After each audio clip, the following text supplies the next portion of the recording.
Hey guys, today I'm going to tell you how to set up Face ID on Android. If you're using any Android phone and you want to set up your Face ID, so let's see how can you do that.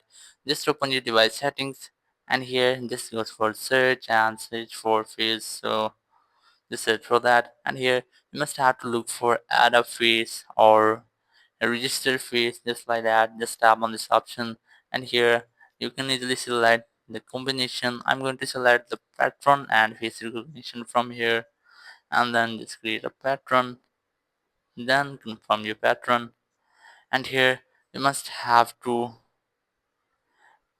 set up your face. Just tap on continue and here just tap on register and here your camera will be open, so you must have to set up your face here, so just wait for that. Once you have completed the process, your Face ID will be added or set it up. So now you can easily use your face to open your lock screen